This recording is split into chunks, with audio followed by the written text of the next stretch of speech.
Hello, everybody. Thanks for joining us today. It is Tuesday, September 3, 2024. This is the Agree to Disagree show on the new American media because the old American media has failed you. Yes, you know that. You know the old American media failed you. Blake, when did you realize the old American media failed you? When did it click for you? When did you figure that out?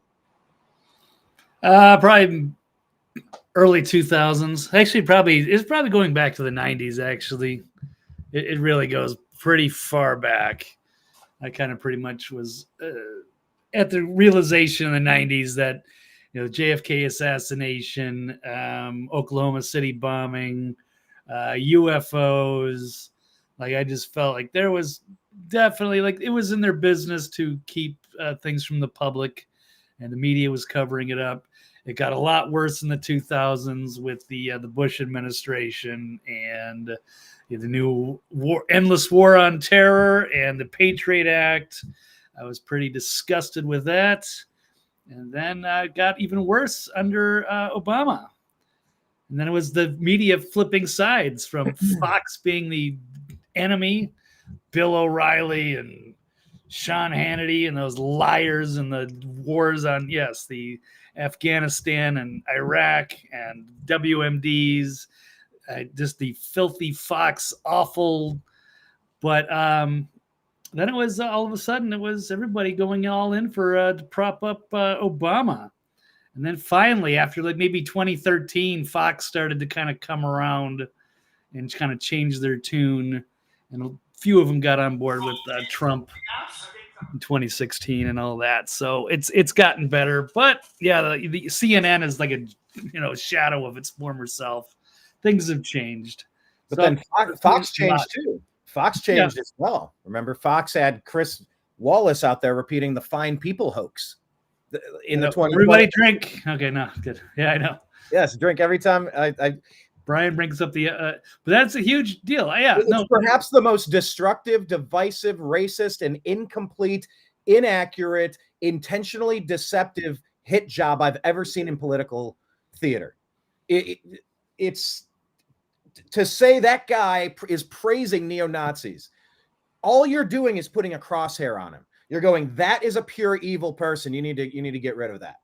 And of course, that's what happened in Butler, Pennsylvania a couple weeks ago. It's only been like a month and a half, Blake. It hasn't even been 2 months. It feels like it's 20 years ago, and we're never talking about it. If somebody took a shot at Biden's ear or Kamala's ear or Obama's ear, do you think we would ever stop hearing about it? There was a mostly peaceful protest at the Capitol building where no shot was fired. And we heard about that for 4 fucking years in a row.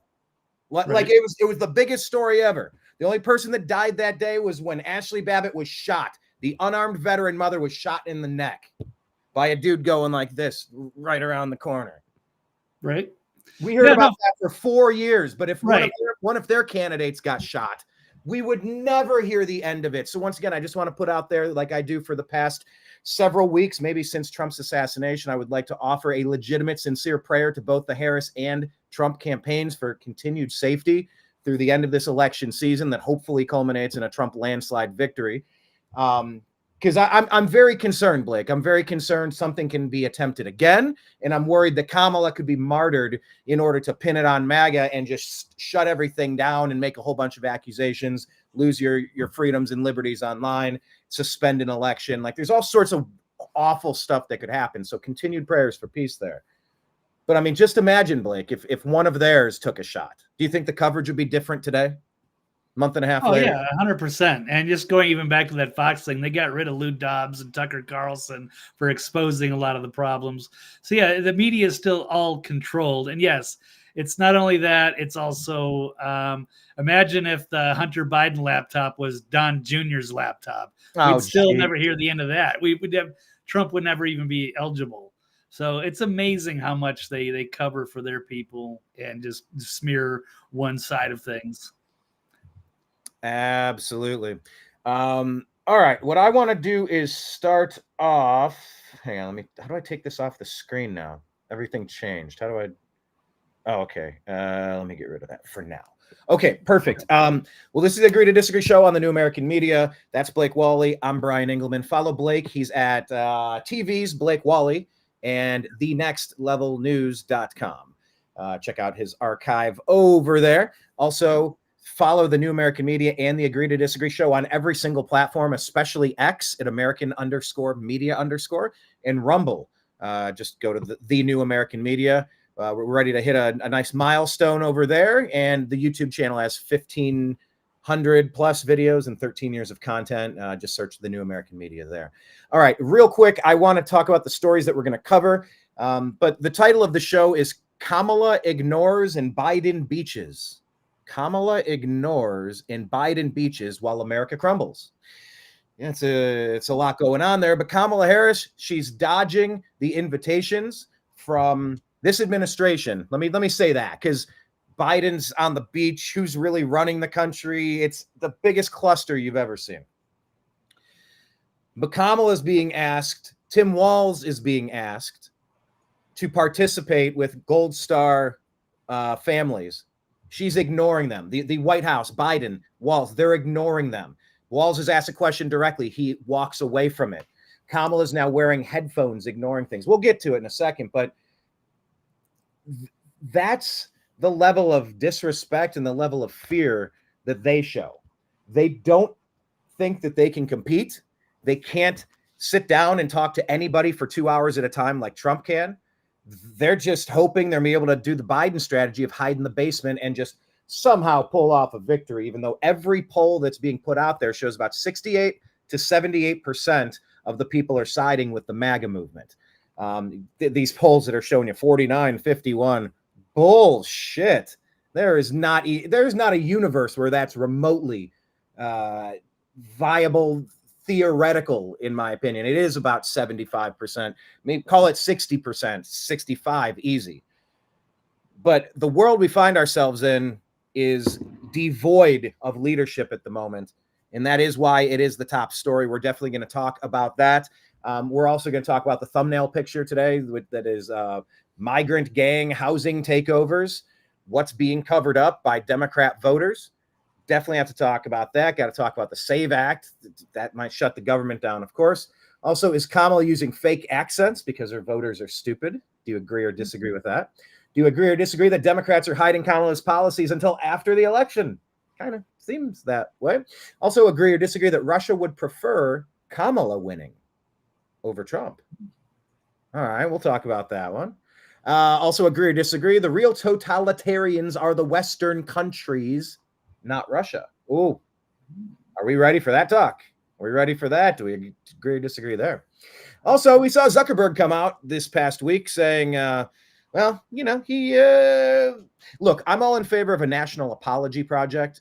So if Zuckerberg wants to turn over and start, turn a new leaf, we're not going to trust you, but we'll give you a shot. Prove it with your words. We need reparations for all the content creators that you silenced. And we need to find a way to make sure that our country's never taken over the way that you did in 2020. He was out there. Zuckerberg was saying that, I didn't realize that the donation dollars were going to exclusively fund hard left Democrat organizations to perhaps alter the election. So we're going to ask if you agree or disagree that Facebook censorship dramatically altered the 2020 election.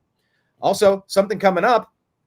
The NFL, should they reschedule their Friday game out of Brazil? I'm excited to talk about this one for 3 reasons. One, because football's here. I'm so excited. It's just I could smell fall in the air this morning.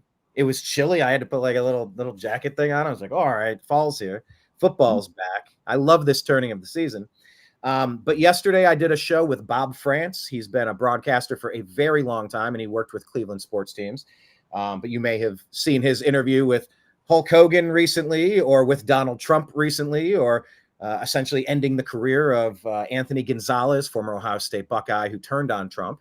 Bob did a great interview with him, but he and I talked about sports yesterday. We got into a lot in the first part of the program, so please check out that show with Bob France, Frantz. And then tomorrow we're going to be talking with John Telich. I lost track at 11 Emmy Awards. He has at least 11 Emmy Awards for excellence in broadcasting. He retired recently, maybe a year or two ago, and he used to be a regular on the Unhappy Hour sports show. That is the other entity that I work on. And it kind of, it springs to life like a flower in the garden when it's when it's football season. So the unhappy hour is coming back, and John Telich is going to join me tomorrow at 5 p.m. Eastern time.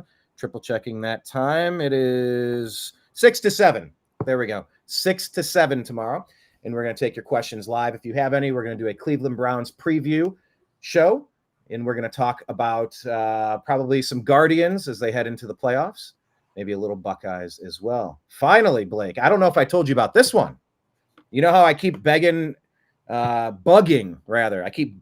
Mike Barra? I'm bugging Barra. I'm like, he does a Seahawks show. I do a Browns show. Why don't we do a football show where it's like about the league and fantasy and just fantasy football and stuff like that? We're going to do that. Blake, what are you doing on Thursday? You doing anything on Thursday? Because we're going to try to do strictly football with Mike Barra and Brian Engelman and maybe Blake Wally and maybe a whole cast of characters. We haven't really figured out much of anything other than let's do a show and just talk about football. Not just your favorite team and not just my favorite team. The entire league and how my team connects to it and just kind of the big storylines, the big fantasy for performers week to week. Maybe some gambling bets, some, hey, you might want to take the over on this game, the stuff people like to talk about during football season. So that is set to be Thursday at 5 p.m. Eastern, Blake. I don't know what Blake is doing on Thursday at 5 p.m. Eastern. That's awesome. In years past, I definitely would have. I might pop in once in a while or something. I don't think I could be a regular contributor. I don't think that'd be fair. I am a big football fan. It's a guilty pleasure of mine. I used to really be into fantasy football. I love scouting reports and analytics and power rankings and all that stuff. I know a fraction of what I used to know in years past because I used to do 5 or 6 fantasy football teams, and I would know every player and backup player, and so I could speak for at volume about that stuff, but not so much outside of my own Minnesota Vikings and a little bit. And I'm not super excited about the season. I am excited for football season, but my expectations aren't very high for the Vikings this year. So I think I'm taking not a year off, but I'm going to wait till the Vikings are really good again or have a little bit more hope for the season. And then I could probably participate more. But best of luck, and maybe I'll pop in here or there or whatever. Yeah, so, very exciting. Yeah, I've been bugging Mike about it. I keep thinking about because he doesn't know me very well. We don't know each other all that well. You do a show with him all the damn time. But it's just like, I know you're a Seahawks super fan. The one thing he knows about me better than anything else, other than I'd like to talk. Everybody knows, Brian. You can't spend 5 minutes with you without knowing that you're a diehard Cleveland sports nut. I'm actually surprised Brian is not wearing a Browns shirt or something today, which is unusual. Or is he? I just can't see it. No, I don't. I have I got a Browns cup and a Browns hat. I have an autograph. Are you selling that? No. You don't sell Browns stuff, do you? Yeah, sure. Oh, okay. I figured you'd. It's the easiest stuff to collect, and I have so much of it. It's like I have to go through it. So it's nice to sit out, but as long as it's listed for sale, eventually I'll pack it up and move it to someone. And it's stuff that I like to hold on to, and it's stuff that's cycling. Do people buy hats that are used, and I've got this is Tim. This is an autographed Tim Couch hat. Right. What's that? This is a Tim Couch autographed hat. Oh, okay. Protective so plastic. It's not worn. It's not like you've worn it to the bar 100 times, and it's. But by the way, I do sell used hats. All right. I do sell used hats, and there's good money to be made on selling. Oh yeah. I just figured maybe the brown stuff you would keep, but anyway. Yeah, imagine how much of it I have when it comes to keeping stuff. It's like I need to get rid of things, keep my 10% of the favorite stuff. And I think Brian is basically like American Pickers. All right. Yeah, I run a reselling business. It's what I like to do. It's what I was raised to do. It's what I'm good at doing. I just need to scale it. I just need to do 10 times as much. And major successes in the garage the past couple of days. Getting the yard in check for the fall, getting the garden set up to really harvest as much as possible, and getting the reselling stations organized. It's been a fantastic couple of days, actually. But yeah, So I'm looking forward to that. I hope you guys join us live. We'll broadcast through Mike's, through the New American Medias, and if Blake's here, through Blake's. Who knows? We're just going to talk about some football because it's back, baby. And I'm super excited to kind of bring out the unhappy hour again. It lives on the Facebook group nonstop. It's a great 2,000 something person private group. Look for it. The unhappy hour sports. Okay, Blake, we have a bunch of stories to get through.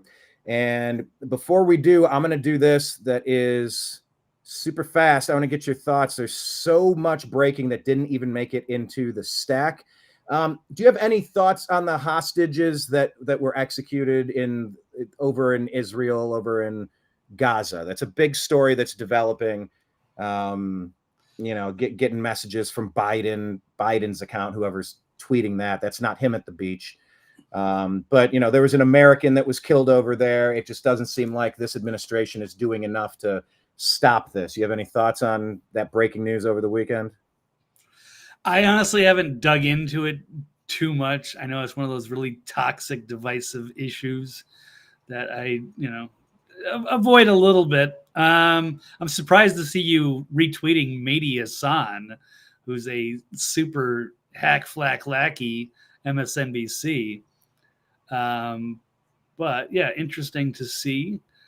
There's a hostage negotiation team. Okay, I know that there was hostages. I know it's a terrible situation. So, what is your what do you think, Brian? You're obviously a little bit more involved. Yeah, I just can't help but think how different this would be if Trump were actively engaged on this situation, talking about it every single day. You keep those running counts, the little tickers at the bottom of the screen. There are Americans being held hostage over there. Where is the hard line? It was like Jimmy Carter was getting abused by the terrorist groups, and Reagan came in and shut that shit down instantly. He wasn't tolerating any of it. And it would just be such a drastic difference in the absence of leadership, with Biden at the beach and Kamala hiding from everything, as opposed to Trump. When he was there, the shit was peaceful. As soon as daddy goes away for a couple of days for work, the kids start acting up. They start acting like assholes again. So just on a grander scale, I can't help but think how different all of this would have been, and maybe it wouldn't have even happened. So it's just something to keep your eyes peeled on, because they were recently executed too. They were almost freed, and instead of getting freed, they got popped once in the back of the head. And it's just it's out. If it doesn't boil your blood, I don't even know what else to say. Yeah, no, I hear you. I'd like to see all the leaders of Hamas rounded up, and as well as the Netanyahu regime. He's not exactly doing anybody any favors either. So he doesn't seem like he wants this resolved easily. So I'm just as skeptical on both sides in the leadership, and I feel bad for the innocent people caught in the middle of it. Yeah, and I think Bibi's point of view, I don't want to speak for him, and I don't want to put words in his mouth or mischaracterize it, but it seems as if he said, you know what? Your charters, your main, you will never acknowledge our right to exist here. It's river to the sea. Like, you want us gone. You know what? You're gone. And that's where his head is at, whether that's a good thing, a bad thing, Churchillian. I've heard a lot of thoughts on it. It's just that's my interpretation of how it's going. It's hard to negotiate with someone who will not negotiate. And all of the attempts of two-state solutions that have been tried in the past 40 years, they always end the same way, because the starting point is a non-starter. You don't exist. You shouldn't be here. We will not stop until you're gone. It's like, all right, well, we've tried it the other way for 4 decades. Let's try it the other way. So it's an awful situation. And if Trump were in office, I don't know that attack would have happened. I don't know. It seemed like they allowed that attack to happen. They let their guard down. And if you really do the research and look into it, it's just, there's no excuse for that to happen. And the other thing is, as much as I would love to side with Netanyahu and believe that these poor people just got attacked, they made up so many things about that attack, with 40 beheaded babies or mass rapes hoax. They had no reason to lie about that. So that kind of destroyed their credibility in that sense. And with the inexplicable security failures, I'd have to say Netanyahu should be at the ICC, at the Hague, and should be interrogated by the international community to see how complicit he actually was. And maybe he's innocent, and I'll be happy to apologize, but I've always been suspicious of him. All right, let's move along to this one here. This is Ian Miles Chong, quoting George Orwell's 1984, saying, "The party told you to reject the evidence of your eyes and ears. It was their final, most essential command." Ian is saying CBS ran a hit on Elon Musk over his support for free speech. They call it misinformation because it goes against the narrative. Here's this. David, you've been really proactive. I see you online pushing back when you encounter really serious election misinformation, particularly when it comes from someone like Elon Musk, who owns a social media platform and has been pushing some really Man, those eyebrows are really pushing some interesting inflammatory claims when it comes to voting. Yeah, there are very powerful forces that want us as Americans who live in our democratic society to doubt that democratic society, to doubt our elections that decide our leaders, and to hate our neighbors, to think of our neighbors as enemies if they happen to disagree with us politically. And the fact is that our elections are as secure as they've ever been. Blake, are elections as secure as they've ever been? Do you feel comfortable there? Not in the slightest. That's awful. No. After 2020, I mean, there's just so many things to go after, but I don't expect the CBS reporter to push back on that. But he deserves pushback if he's going to make bold statements like that. He should have community notes. He should be in trouble for spreading misinformation. Yeah, that's a good one. I agree. I don't even know where this came from. It was just funny. I don't know if this UN report even exists or if this is satire or comedy, but it says Americans own 46% of the world's 1 billion guns, says a UN report. Yeah. And there's the glorious face, James Wood, saying there's still more work to do there. The bumpy retweet says totalitarians would love to see an America without arms. Then government could snuff this whole freedom nuisance completely out. So, yep. So I got to point to my shirt. First Amendment defines us, and the Second Amendment protects us. Hang on. There we go. First Amendment defines us. Second Amendment protects us. Yep. Absolutely. In that order. Yeah. So that's funny. Interesting. Elon said CBS and especially the professional liar they interviewed are the disinformation. What is this one? 2 days and counting, and Kristen Welker still hasn't issued an apology for lying on her program regarding her claim that Kamala Harris had met with Gold Star families while being present at the dignified transfer 3 years ago. Blake, I don't think we've even chimed in on this Gold Star thing, and it's not in the stack. What say you about President Trump going to Arlington? He was invited by the Gold Star families. The Gold Star families also invited this administration, Biden/Harris. They ignored them and did not even respond. And that mirrors exactly what happened when Angela McArdle, who runs the Libertarian Party, she said, I invited Joe Biden, the Democrats, to come and present why we should vote for their party this year. They ignored us. But RFK Jr. said, yes, I would love to be there. And he gave a speech. And Donald Trump said, yes, I'd love to be there, and gave a speech. So what say you about this Gold Star family situation here that's really bringing the Afghanistan botched withdrawal / attack on America back into the forefront of conversation and thought?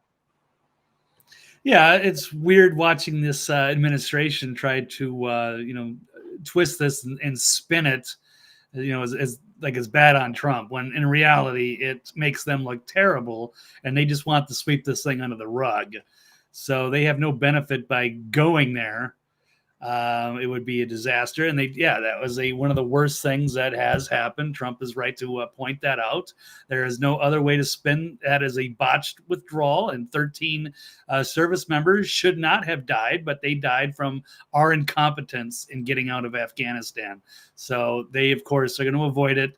And Trump is embraced it, and that's what he should have been. And of course, the media can never say anything positive about Trump. It's always got to do something that's, he did this or didn't do that, or he took a picture and he had a thumbs up sign, or he was disrespectful, or he shouldn't have been there, and this is sacred ground. But bottom line is, no, that the Democrats messed it up. So own it. Yeah. Yeah, this is something they do not do. Kamala has earbuds in now, walking past the press, pretending they don't exist, thinking she can get away with not answering for all of the past 3.5 years. I can't believe anyone. And that's why the polls that are being run, Mark Cuban just ran a poll. He got demolished, so he took it offline, apparently. He took it down. Is coming in 70-30, 75-25, 80-20, 65-35. Like, this is a massive blowout. There's no, oh, it's even. Oh, it's pretty close. This isn't remotely close. And they're just blowing past responsibility, diplomacy. They're blowing past actual leadership. They're blowing past the job interview. They're just trying to skip the job interview. This whole process is a job interview. Nobody, not a single elector in this country voted for Kamala Harris. She was installed after her and Obama and Pelosi staged a coup to rig their own primary a third straight year in a row. And that is a party that's going to try to tell you, you need to vote for us to save democracy. Are you out of your GD minds? You've got to be out of your minds with these people. What did you pull up here, Blake? It's a poll for Mark Cuban. There I don't it know is. if I told this or not, if it's the same one, but yes. Yeah. So it's clearly 7 out of 10, or pretty close, rounding up a little. The poll, even though he speaks to a lot of, he's turned into this deranged leftist. He's completely out of touch. He's not making any sense. He's getting into a lot of arguments. And somebody I tried to respect. I kind of liked him as a character for the owner of the Mavericks. I've loved that Shark Tank show, but he's turned into a woke leftist, and he is finding himself on the wrong side of history. And there you go. And that's yes, they can try to spin this no matter what or however they want, but it's not going to happen. The results speak for themselves that people want Trump. And as the polls that you're pointing out, the idea that they're 49 or 48, 47 continually, I'm not buying it either. So this is going to be what 2020 would have been if those 6 states didn't pause. Trump was up hundreds of thousands of votes in that circumstance, without a pandemic, without some excuse, and all of the measures that have been put in place by the patriots across the country. This should be the embarrassment, the absolute ass kicking, shellacking that the Democrats have earned. We'll see how it plays out. But yeah, Mark Cuban, I just wonder if he's compromised in some sort of way. Did he get caught in a honeypot somewhere? Does he have video evidence against him? Is he, because what I go to our Spotify account for the New American Media. It's called the Agree to Disagree Show. We posted the video with Bob France yesterday, also Rumble and YouTube. But in my conversation with Bob France, we talked about LeBron James, because he and we've gone at it about the LeBron thing. I think LeBron's the greatest all-around basketball player of all time. He's 1A, Michael Jordan is 1B, and then there's a step down after that with another great bunch of some of the best players ever. But it's an unpopular take, and LeBron's such an unlikable guy now.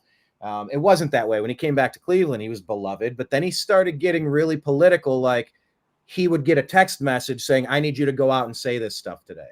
Almost like the Obama campaign was pushing him to do the Cuban stuff. It's like when Rob Reiner's tweet goes off, it's like, or he gets a text message, beep, beep. Oh, okay. My rulers who have incriminating information on me want me to tweet about this topic. Got it. It's just, I get that vibe with LeBron, and I get that. I don't know. Mark Cuban. Well, when they come out with weird opinions and they're so strong and bold, it's like, you have to be acting, right? You're not that dumb, are you? Like playing into the Kaepernick stuff and buying the ABC, ESPN, Disney, racist, Nike, Democrat line of bullshit, the divisive, toxic division into sports. Like, that's what the Democrats are about. They just want everybody fighting. They want a tarantula and a scorpion. Just shake them up in the cage. They just want to shake them and watch them fight each other. They're monsters. I don't like that party at all. I hope that they get resoundingly defeated in a very secure election. We'll see how it plays out. Anyway, enough about Cuban, but great job pulling up that part right there. That's exactly what I was looking for. Moving on here, Blake, Robert F. Kennedy. By the way, have you noticed, since Bobby Kennedy and Nicole Shanahan have joined the campaign, have you noticed that their prowess on social media? Have you been noticing Shanahan and Kennedy more, some of the great stuff they're putting out, and what a great addition they've been to the Trump campaign? Yeah, definitely. Yeah, she put out that great ad last week about finding your independence. Maybe we should. I'll find it. I'll tell you what. You pull that one up while I play this clip of Kamala. Robert F. Kennedy Jr. says, "Well, here, let's just let her talk about the totalitarian she is and why nobody can ever think about voting for her." Whoop, no volume. All right, well, let's fix that. Here we go. He has lost his privileges, and it should be taken down. And the bottom line is that you can't say that you have. I'm sorry, I needed to set that up. She's talking. She said he. She didn't identify. That's Elon Musk has lost his privileges, according to her. Like she's the school nanny.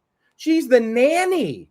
Oh, you've lost your privileges. You don't get pudding today. No pudding for you, Ewan. He has lost his privileges, and it should be taken down. And the bottom line is that you can't say that you have one rule for Facebook and you have a different rule for Twitter. The same rule has to apply, which is that there has to be a responsibility that is placed on these social media sites to understand their power. They are directly speaking to millions and millions of people without any level of oversight or regulation, and that has to stop. Blake, does that have to stop? Sorry, I was looking for that thing and I missed that last part. She said there has to be a responsibility placed on these social media sites to understand their power. Yeah. And that here, no, I'm just going to play the last part. Yeah, that is placed on these social media sites to understand their power. They are directly speaking to millions and millions of people without any level of oversight or regulation, and that has to stop. People speaking without oversight and regulation, does that have to stop? No, absolutely not. People should be allowed to say what they want to say, and if there's something incorrect, it should be corrected. That's exactly what X is set up as a community note system to take care of that problem. They should incorporate that onto Facebook and other platforms.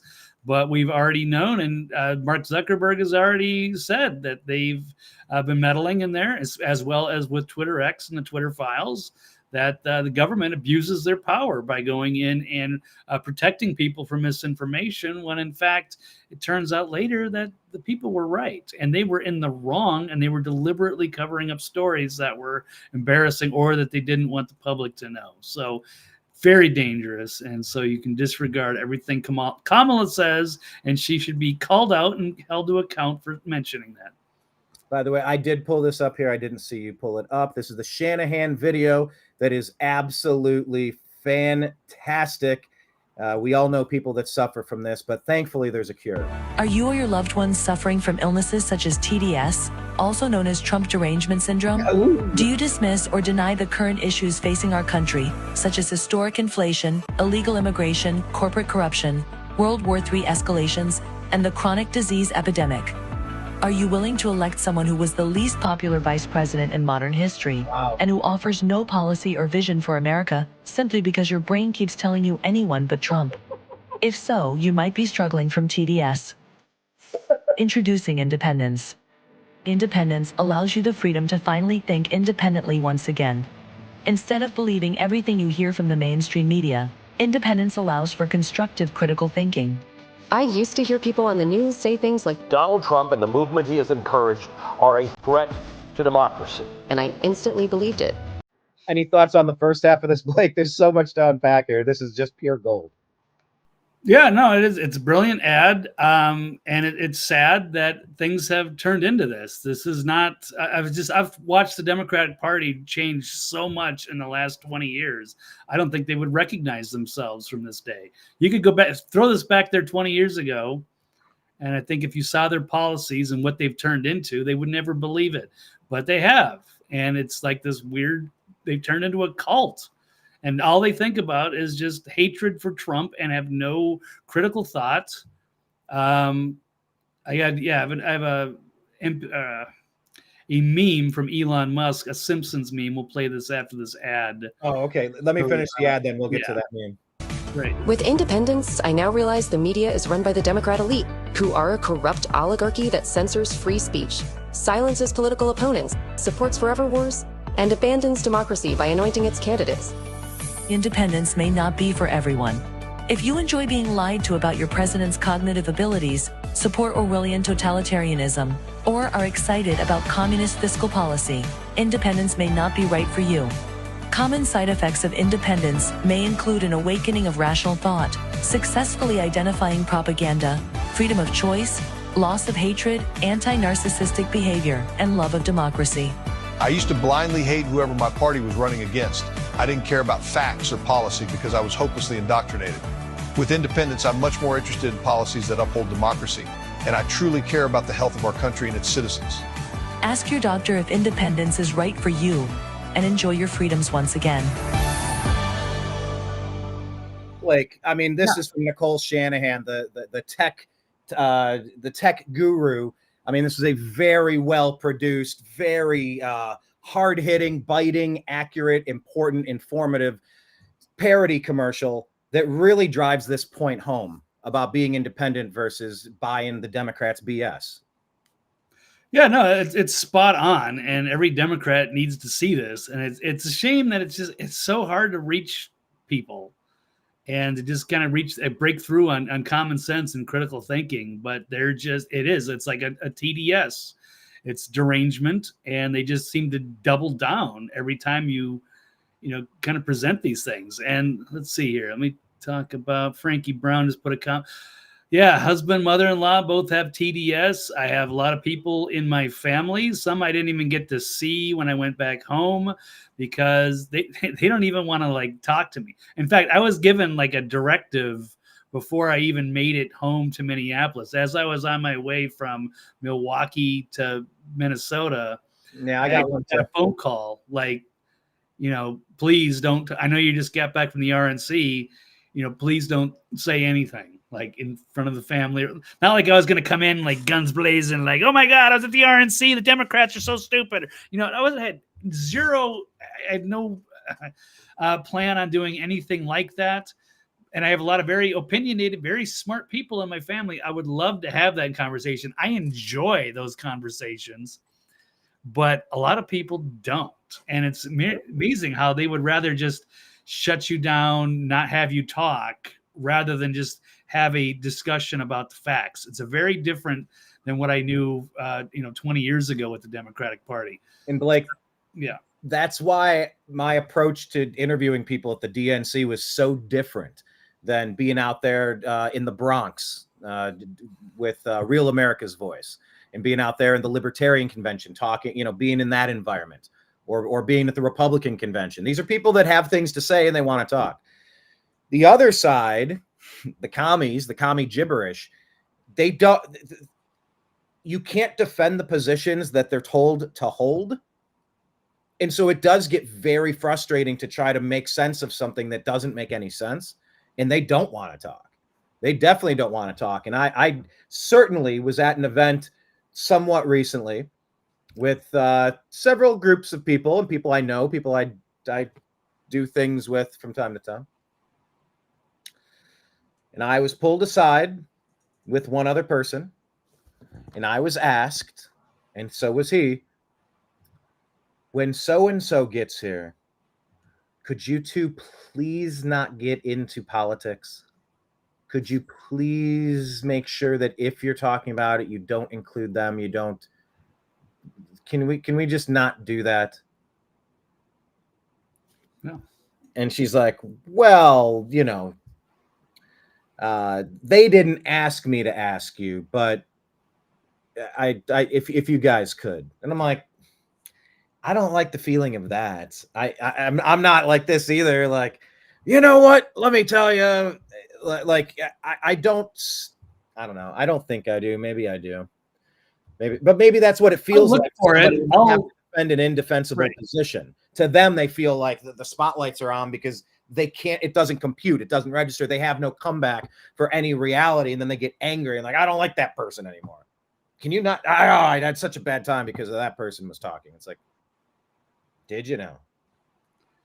Yeah. It's weird. It's not how it used to be. It's strange because I enjoy those discussions, and you think you'd want to, tell people about your superior position, but now they're just so defensive that it's like they know that they have no substance, And so they're just trying to avoid it. They want to sit in their own echo chamber and believe whatever they want. And all of it is just Trump. I saw a coworker the other day wearing a Kamala shirt. And I asked her, like, is this... That's the only piece of Kamala merch that exists. I've never seen any Kamala or Biden merch, by the way. Yeah, and I asked her, is that a joke? And I didn't want to give her a hard time, but then but she said, no, this is real. And I didn't want to press her too hard, but just to kind of talk about a few things and say, like, do you really like Kamala, or is it just you hate Trump? And that's exactly what it was. She was, no, well, Trump's an idiot. I'm like, well, he's an idiot. Why is he an idiot? Oh, because he just, talks on and on and on and on and on. I'm like, well, the dude can talk off the cuff for hours. He's a smart guy. Would you rather have Trump or Kamala sitting with like other world leaders, Putin, negotiating? Oh my God. Could you imagine that? She's I'd still take Kamala. Okay, well, there you go.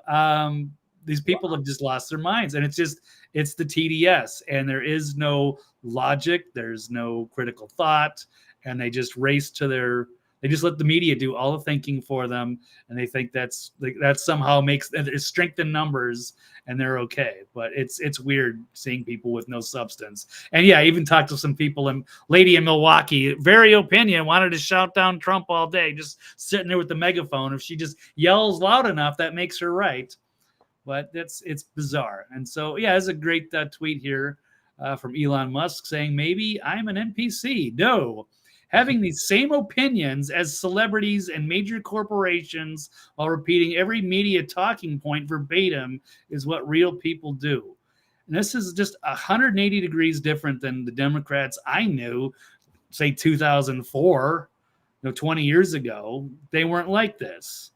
And so they called out all of this stuff, and they were outraged by the awful Bush administration, the Fox News, the lies, the unnecessary wars, and the domestic spying. But now they are just totally in line with. They would love to use, the power of social media and the government to, shut down freedom of speech. They're okay with having a, war going on in Ukraine or wherever. So it's a very different party. It's alarming to have seen how things have changed for the worse. It was supposed to be a great awakening, and instead it's like the things have gotten strangely. But at least the Republicans have come around. They've gotten kind of rid of the old neocon philosophy and embraced more of the MAGA libertarian wing, classic Americana. But this is not the party of JFK anymore for the Democrats. This is an extreme leftist cult. Yeah, they did not like RFK Jr. trying to participate, so they rigged it against him to block him so that they could slide Kamala in. From Know Your Meme, this is from a Simpsons where Skinner is going, am I out of touch? No, it's the children who are wrong. That's where the Elon meme comes from. Pretty great stuff there. It's strange days indeed. It is challenging to have conversations of value with other people. So we try to have these conversations here among pseudo-friendly people. We can agree to disagree. Like we don't need to agree with everybody's exact points. We just want good conversations. We want to find out what's happening. This is also something that's happening, Blake. There's a press conference. I guess it was happening today. Computer Museum of America in Roswell, Georgia. So Fulton County has been sued again for refusal to produce the unsealed ballots. The greatest voting rights violation in Georgia history continues, according to this post by Garland Favorito. Fulton County recently refused open records request for the 2020 general election ballots filed by Voter GA co-founder Garland Favorito, even though the ballots are unsealed.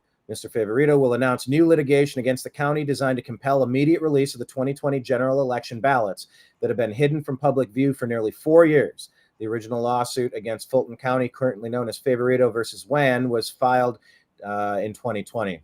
Any thoughts on this one in Georgia, Blake? The Hodge twins are saying Georgia was stolen from Trump. Yeah, I'd be inclined to agree. There's so many problems with Georgia, and that's just one of them. So, I mean, if we had,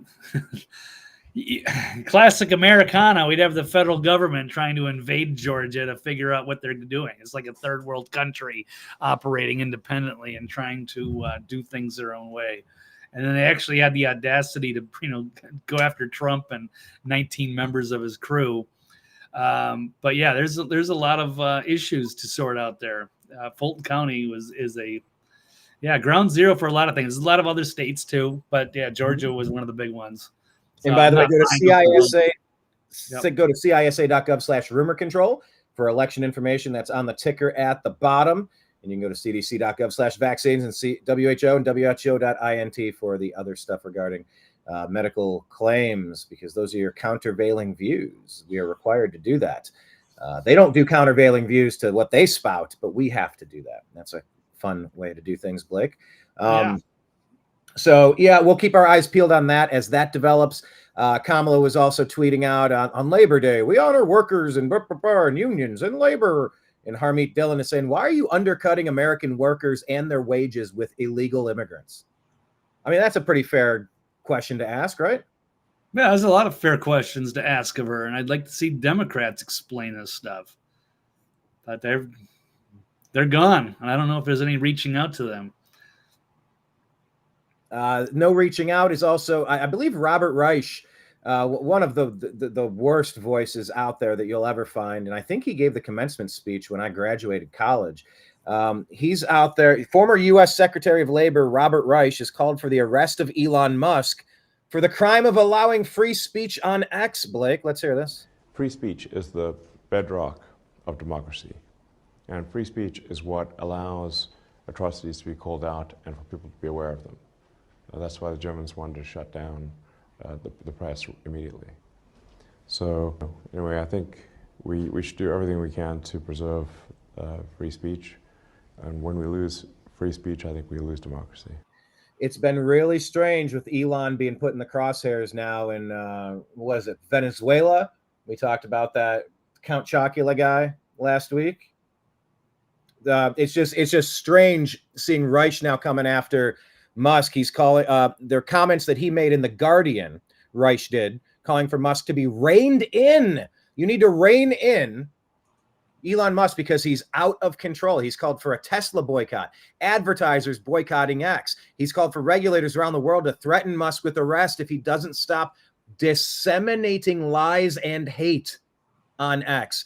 He's also said in the United States, the Federal Trade Commission should demand that Musk take down lies that are likely to endanger individuals, and if he does not, sue him under Section 5 of the FTC Act.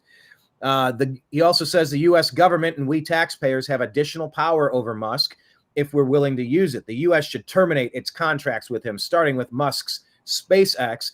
And 6, make sure Musk's favorite candidate for president is not elected. Give people like this power and free speech will no longer exist. Blake, any thoughts on Robert Reich, the former U.S. Secretary of Labor, trying to Epstein/Trump Elon Musk? He's a tyrant. He should be locked up. I mean, I'm not saying he should be. He's allowed to express his free speech, and I'm allowed to trash it. I mean, that is like something like, authoritarian would dream of, to go after somebody like that. And what lies is he prove the lies or not? These people they can't admit that they're wrong. They can't admit that they've been fooled or conned or what have you. So it's just to continually double down. Now they're just turning into total tyrants. I mean, that just sounds like something like, the King of England would have said against the colonists. Right. Or, right. Any, third world dictator. That is nuts. That's where it happens there. If you don't like America, then get out. If you're going to make those accusations on against Musk, then tell us where he actually lied. We're not taking your word for it. So, and even if someone is allowed to lie, by the way, because the deep state lie to us every damn day. Every day they're lying to cover up a previous lie. It never stops. The big lie, the big lie, the big lie. They told us there was an insurrection for 3.5 years. They grossly misreported what was happening during the outbreak. They are the worst at reporting, and they are never held to account, especially since Obama reversed the Smith-Mundt Act and allowed the propaganda machine to crank back up. That needs to be step number one when Trump's back in office. Oh, I'll be dictator on day one. I'll open up energy and I'll shut down the border with executive actions, undoing the damage caused by Biden-Harris. Okay, fine. Part 3, you have to reverse Smith-Mundt. It has to be banned for these agencies, NBC, CBS, ESPN, Disney. They've all become propaganda outlets. And the social media companies are being forced to allow certain things and ban other things. And it's madness. This stuff all needs to be shut down. Speaking of being shut down, Blake, we did report this. This idiot Tony Paradise 27 said, in honor of Labor Day, the bar at Mar-a-Lago is offering drink specials. And it shows Clorox Beach, assorted flavors, $2.09. And we just said, we reposted it and said, false information. You're repeating a horrible lie. President Trump did not ever tell anyone to drink bleach. That is the bleach hoax, almost as bad as the fine people hoax. Blake, any thoughts on this one? Because X did say we've removed the post, but it's still here. But they said you and other people have reported this as being, under whichever category. Community noted this one. Yeah. This is the first one I ever did, but it's still up for now. Any thoughts on repeating this idiot lie here? No, it's sad. I think they actually believe this stuff. And so that's the only way that they can justify their own insanity is by believing made up stuff. Like another one is Trump is going to be, dictator. Like he only said that it would be dictator for a day. Or they said, bloodbath when he was talking about the auto. They have to take things out of context and they have to take things and spin it in their own way. And they keep double downing, even though you're calling them out like, no, he was just talking about the auto companies. No, he wasn't talking about actually injecting bleach into your veins. No, he wasn't talking about, whatever. He didn't say we wanted to be dictator beyond the first day because Joe Biden signed like 50 executive orders. They all do on their first day, and that's it. So they have to just make up these lies in order to somehow that justifies their position. Now they're the good guys protecting democracy. So it's insanity. Right. Speaking of good guys protecting democracy, look at these 4 topics that are trending on X right now. A deported alien has stabbed a teen at a baseball game. A sanctuary city policy releases a homicide suspect. Kamala Harris has alleged in 2011 with a hit and run, and Trump vows to release Epstein client list. These are news stories that are coming up. But yeah, it's just there are like 50 enormously important stories going on. So I'm going to wrap up just a couple more of these real quick. But man, it is this might be like one of the richest days of information coming in. It's all happening at once. Like we are moving so fast. 60 days before the election with Bob France yesterday, he said, we're like 30 days away from early mail-in voting or in-person voting, early voting, whatever it is. So we only have a couple weeks left, and I'm just feeling a barrage of stories. This one discusses what we kind of led the show with. Eric Erickson says, Hamas killed an American citizen with a bullet to the back of the kid's head, and Joe Biden has been sitting on the beach, and Kamala Harris is on the campaign trail talking about joy. That's totally rudderless leadership, it feels like. Gunther Eagleman says, anytime Trump went golfing, every liberal would melt down. Joe Biden has now spent 16 days on the beach, takes a single phone call about Lord knows what, and those same people are cheering him on. The Democrats are not serious people. So there's that.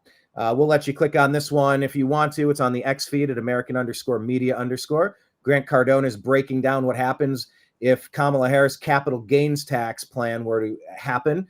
In home inflation will be 50% overnight, long recession, rich people will own everything. It's just the most ridiculous theoretical financial gobbledygook you've ever heard. And of course, Kamala was promoting that, her and her team. This one here, Elon, this is a message from Gold Star families. You know what? I'm the father of Lance Corporal Kareem M. Nakui.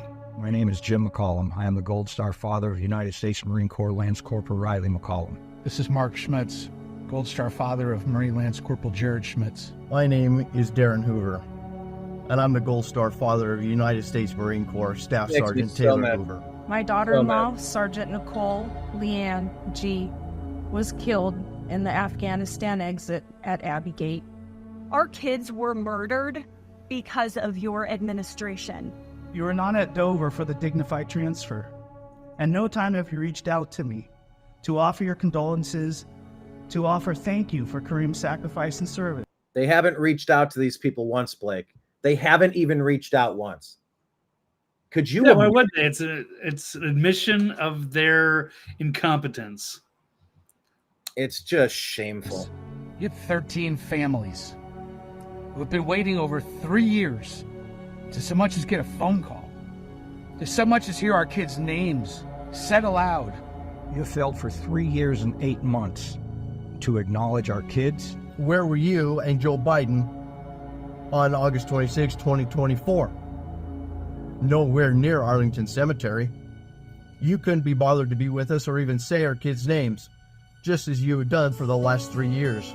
Vice President Harris, I ask you, why won't you return a call and explain to us how you call my daughter-in-law's death a success? Yeah, oh, well, I think she says it next. President Trump has called. President Trump shows up. President Trump takes the time to hear our loved ones' stories. We invited him to be there. These are the only memories we get to make with our son, and it is you who is playing politics and trying to detract from our memories made that day. President Trump has been there for us. He's been a rock for us. He showed compassion for us, and he showed he truly cares for the families that truly do know what the ultimate sacrifice really is.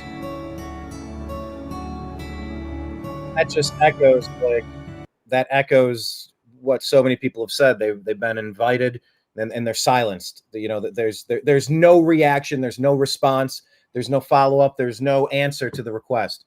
They're just completely ignored. Kamala ignores Biden at the beach. Yeah, it makes sense to me. And if they had their way, they would just remove videos like that from social media. And just have everything go through, you know, their legacy media outlets, and then nobody would ever have to hear about that. And that's it's a shame. They sweep things under the rug instead of just admitting and doing what they should, and just apologizing and saying, yeah, they messed up and it's their fault. They got blood on their hands because of that botched withdrawal. At least throw your generals under the bus. Do something. It's not like I believe Kamala, put together the plan and came up with it. But to, ignore those families is bad. So I guess it's up to us and so many other people to keep throwing this out there, because this is embarrassing for the administration, and it's making it worse by them ignoring it. So right. They should have to held this to account, and people need to understand that this is who these people are. And it needs to be at the forefront of this campaign. Remember, that's how Joe Biden became Brandon. People were so angry at the Afghanistan situation that they started chanting F Joe Biden. And the reporter on the sideline at a NASCAR event had to lie and say, oh, look, they're saying, let's go Brandon. So now let's go Brandon means F Joe Biden. This video here also says several National Guard members. This is on the X feed at American_media_. Chuck Colesto put it out. Several National Guard members that served with Tim Walz stepped forward, calling him a coward and a military impersonator. So check that one out. This is a good thought from Johnny, saying, if y'all really want to end censorship, unhealthy food wars, poverty, income disparity, fake news, billionaires, and corporations controlling everything, then your number one and only issue would be ending the big money influence over government, but y'all ain't ready for that conversation. Yeah, I mean, that's all well and good. I don't know how that exactly comes to would come to fruition and what that would look like. But yeah, where there's a financial incentive, you get all sorts of bad stuff. 100%. We're going to get to this story. That's the migrant gangs. The Brazilian fake judge, Elon Musk, put out a list. He says, today we launched the daily data dump on the crimes under Brazilian law that the fake judge Alexandre has committed. He can block this platform in Brazil, but he can't stop the whole world from knowing his illegal, shameful, and hypocritical deeds. Karma's a bitch, bro. How interesting is this? Elon versus the Brazilian fake judge. Karma's a bitch. Like, they are going straight at each other. No, this is great. And I don't see Alexandre really doing much. He's just trying, again, he's another person that wants to hide and just be his little tyrant and not have the world know about it. But the world deserves to know about it. And I even tweeted at the International Criminal Court, like, why aren't you doing something about this? So, shutting down people's freedom of speech and targeting people, locking them up without trials. He's doing some really sinister stuff down there. Now he's targeting people using Starlink. I mean, it's really bad. It's way over the top. And they say he might even be involved in election interference there as well for Bolsonaro to win. So yes, he is a absolute tyrant, and that the world should be condemning him, and he should be another one at the Hague. Maybe he could be cellmates with Netanyahu. But anyway, he's bad news, and he needs to be apprehended before he does further damage in Brazil. And that is the last thing I wanted to get to. There's a plain story about Brazil, but first, DC Drano saying they don't finish, just regarding the elections and Bolsonaro. Nice segue there. DC Drano is saying they don't finish counting on election night for one reason: to figure out how many votes they need to cheat, then slowly commingle those fake ballots in with the real ones. We know they do this. Question now is, can we stop them this time? Poll watchers must refuse to leave at any cost. Make them drag you out, because that is when they are going to cheat the most. And when you see them cheating, get video of it and call the RNC legal hotline to get immediate injunctions filed. No going home. Cat Turd saying no matter what excuses they give, any state that doesn't finish their vote count on election night is cheating, and the people in charge are traitors. Is that too harsh a statement, or we can just go by every vote in the history of America before? You get the votes in, you count them, it's over with, except for that one time everything was completely in shambles in 2020. No, that's right. There's no excuse to not have it all done at that night within a time frame. It's how it's always been done, but now they're changing the rules, and now they had a pandemic, whether it was manufactured or real. The point is they use that to their advantage with this mail-in voting, and they had several states stop counting in the middle of the night. Suspicious things happening in multiple states, and we deserved to know more about it. Instead, they tried to shut us down and then said it was the most safe and secure election ever, which was laughable. So yes, go to CISA.gov/rumor control, because they demand that you get countervailing views to say it was safe and secure, even though your spidey senses might say otherwise, Blake. Laura Loomer put this out yesterday. It's new footage from the shooting in Butler, Pennsylvania. This is camera. Look, the sniper is looking through his scope right there. There's Trump looking right at the direction of Crooks. Why in the world did he not take that shot to protect him? He theoretically sees the guy on the roof. He is pointing at the... Here, and that's a little bit old, that chart. That chart's a couple of months old, and if you want to really see something that's said, take a look at what happened.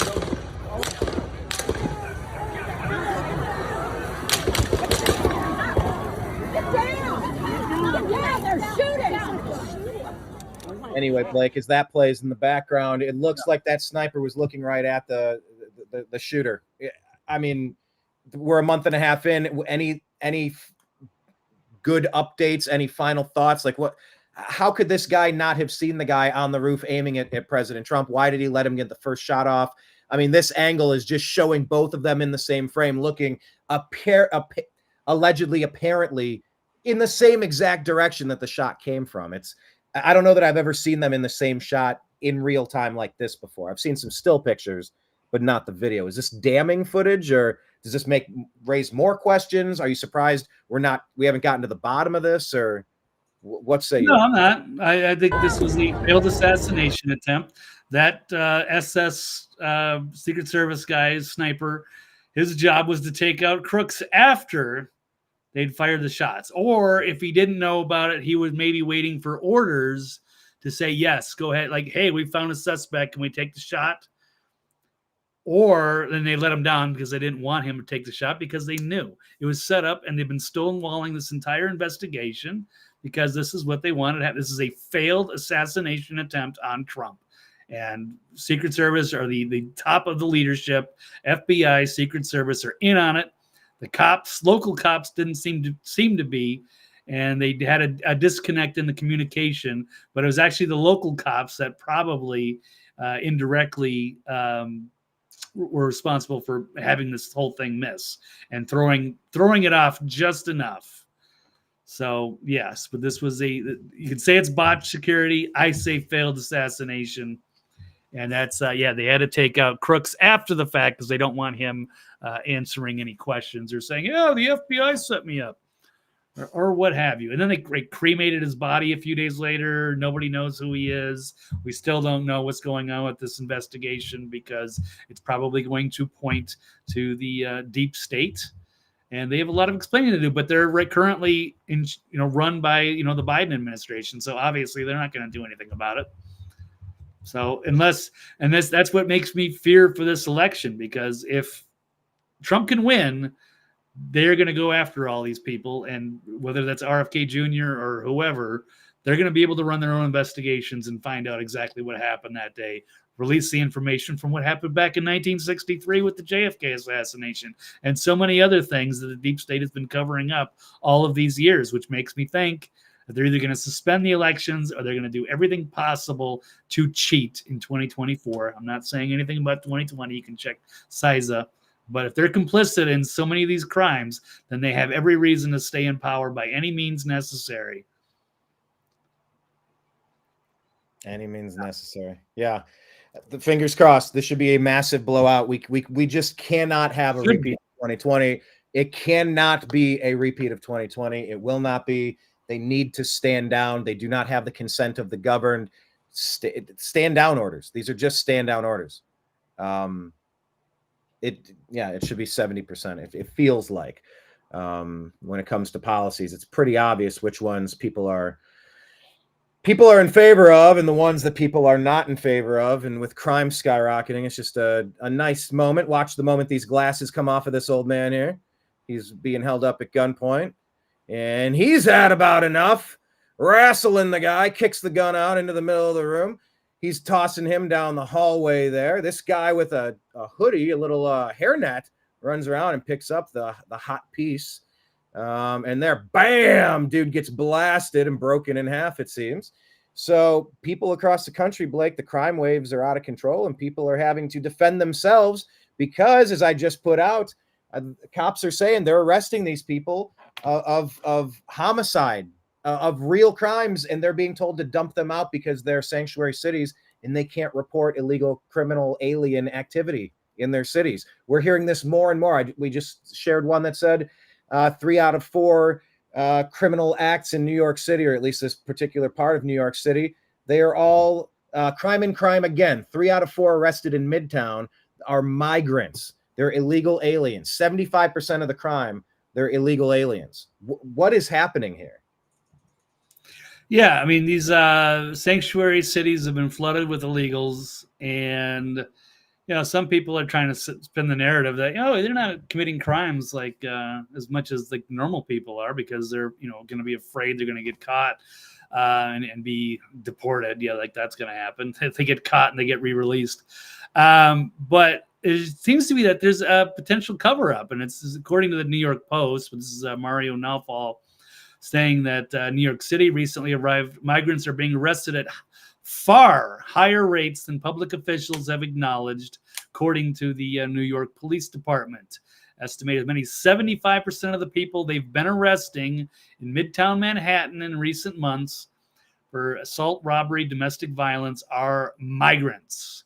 And it's made worse by sanctuary laws. So even if New York cops aren't allowed to work with ICE on cases where they believe suspects are in the country illegally. That's just shameful. It says additionally, NYPD says it's barred from tracking the immigration status of offenders. So they won't even let them do their jobs. Yeah, they find what's going on. They're here illegally. It should be automatically get out or be put in jail. Yeah. Yes, absolutely. Work on a chain gang. You do something wrong, especially when you snuck in here to begin with. You sneak into Disney, you probably shouldn't be going around breaking the rides, pickpocketing the people that are in there, harming people that are trying to enjoy their day. Oh yeah, there's a special place for someone that's gonna break into a place and cause problems.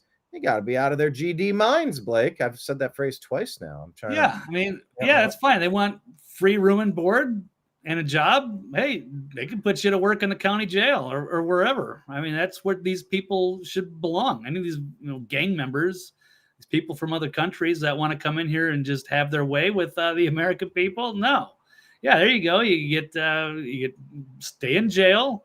You get your meals in there. You get your free rent, and then you do some work, whatever, make license plates or clean up the sides of the freeways. I don't care. I think that's an okay deal, but you got to let the police do their job. Okay, let's do that. Also, let's do our job. Let's do a hard reset and go through the stuff we had scripted. I have 10 more stories I want to get to, but we have some scripted stuff. Let's go right to it. 35 minutes.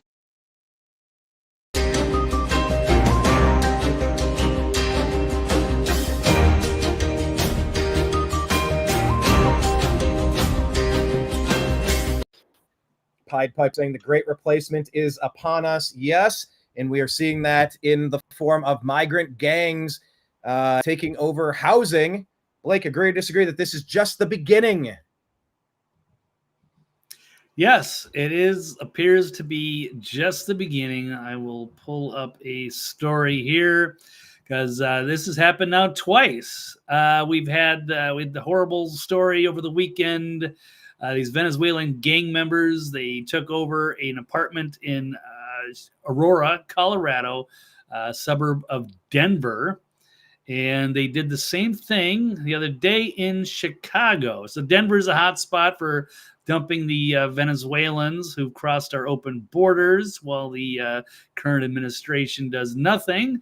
But last night, a shocking 911 call was shared by libs of TikTok, revealing 32 armed Venezuelan migrants were attempting to overtake an apartment complex in Chicago, which we just left a couple weeks ago. Brian, it's too bad. So yes, 9/11 operator talking about, the trespassing.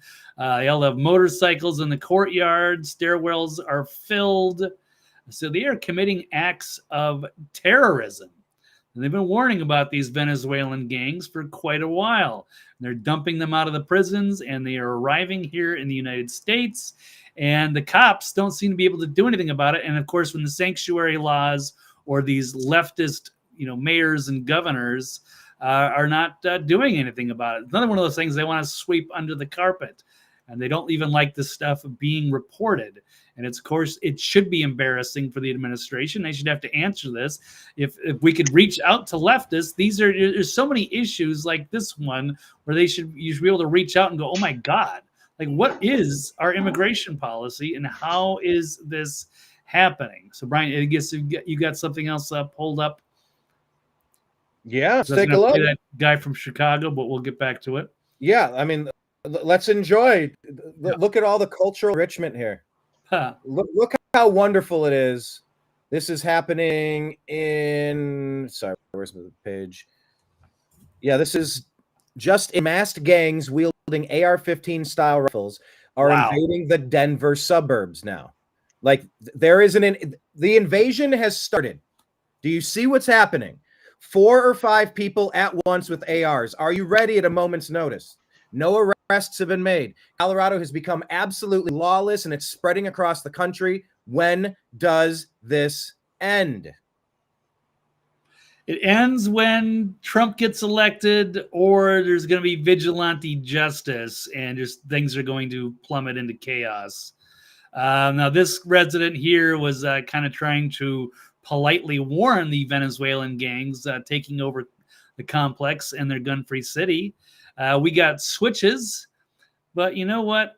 If these Venezuelan gangbangers have got AR-15s now, so he was kind of warning like beforehand, oh, these guys just have revolvers and machetes. Well, no, if they got AR-15s, your switches aren't going to do much. And just to give people an idea of what a switch is, he's talking, I guess you could rig a Glock handgun into fully auto by messing around with the firing pin or something. So let's take a quick look at this ATF guy shooting first semi-auto and then removing the pin to make it a switch, as this guy said. As fast as I can. That's already pretty fast right there. But if you put one of those extended mags on there, that's and you a pull of the trigger each time, and then this again is turning it on fully auto. So it basically turns a Glock handgun into a Uzi, but your ammunition is gone like that. So you have to be pretty quick on how you want to fire. But if you've got 30 guys on motorcycles and you've got AR-15s, those switches ain't going to do you much, bud. So this is a far more serious problem than we think. It's a huge problem, Blake. Would you agree or disagree that migrant crimes are being covered up to insulate Democrat voters? Yeah, so that basically ties into what I just showed already with Mario Nawfal. Oh, here, the same thing right there. They don't want people to know about the massive amount of crime. They're covering it all up, and even the NYPD is admitting this. And it's also pretty bad in Aurora. It seems like the people are like the mayor is mad or the governor is mad that they're making this public instead of like trying to keep it on the down low. But people traitors, man. This is so weird. These are traitors to the country, traitors to the communities. Like there needs to be, what is the removal mechanism to remove somebody and charge them who's putting you at risk, who's completely going against the vow that they take to serve their community. These people are anti whatever community they happen to be sitting in. They're foreign agents. They're acting as foreign agents. Hostile foreign agents at that. Right. So this is only going to get worse if Kamala stays in power. The Democrats, the deep state, or the neocons, whatever, they'll allow this to continue to fester, or we elect Trump and put an end to this and start deporting all these people. Or putting them in jail. Like, hey, you want to stay here? Oh, you're a criminal? Okay, you can either stay in our jail or you can go wherever you came from. That should be the easy solution. Let the nonviolent marijuana people out of prison and put these Venezuelan gangbangers and let them put them to work for us. They want to be here. That's all I got to say about that. So it is a crisis. It is worse. It is being underreported, and it's only going to get worse if we're going to continue things with the same administration. So these Democrats, wake up, get out of your cult, stop believing the media. You don't have to take our word for it, but you got to start getting some balanced news coverage in your life, or you're going to lose this country and you're going to seriously regret this for the rest of your life, going, oh my God, I can't believe I was complicit. I can't believe all this stuff was happening and I didn't do anything about it. And now it's too late. So you're going to have to be getting your firearms and defending yourself wherever you live, because do it now. And if you haven't practiced, go practice. If you don't have enough, get a couple more boxes of what you need. Do it now. This is happening now. This is the time. No more messing around. Do it now. Do you agree then, Blake, or disagree that Democrats are hiding Kamala's policies until after the election? Is this what she wants? She wants this invasion. She has overseen, as border czar, the invasion of America for a potential homegrown attack, a homeland attack at their planning. I've got an awful feeling about this. Right. So they're just basically running on celebrity endorsements and then, of course, hating Trump. But they actually have no policies. They're not talking about it. And like Nancy Pelosi says, we got to pass it so we can find out what's in it. And I think that's going to be their strategy, is that they don't want the Harris they don't want people knowing about what the actual policies are until after the election. They're not going to get away with that. But I mean, I think in their scenario, that's what they were going to do. Try to keep Kamala out of the public eye as much as possible. They finally got her to do one interview, and it was with Tim Walz, and it was only 18 minutes long. Brian, we do like at least an hour and a half show twice every time we do it. And they can't even do 18 minutes without, their little sidekick, even in a friendly environment on CNN, and it still went bad. So it's pretty bad. And of course, they ran Joe Biden from his basement in 2020. So yeah, that appears to be the strategy. Just don't care about our policies. Just hate Trump, and then look at Taylor Swift or whoever, Mark Cuban. He likes us, so vote for us. It's pathetic, but that's all they got. And you know what? Unfortunately, we got a lot of real dumbed down people in this country that just don't pay attention. Well, let's ask if you agree or disagree then that Kamala is going to extremes in order to avoid talking to the press. So yeah, put out 18 minutes. This, if a seventh grader tried to put this together as their end of year project, this gets an F. Whatever the Democrats are up to, this is terrible. Some of the new polling that's coming in is just showing. Now, I'm not even talking about the 75, 78, 70% for Trump that a lot of these Mark Cuban and Elon Musk polls are getting, which kind of feels accurate. It's somewhere to like 7 to 9 points, 7 to 10 points. Trump is up now in the places where it all counts. Like they talk about too big to rig. How far ahead do you have to be to make sure they can't stop and try to cheat on it? But yeah, I mean, you look at Harris, she is, Frankie saying she may have to get her mask and cape out of storage. Mask and cape. Dun, dun, dun, dun.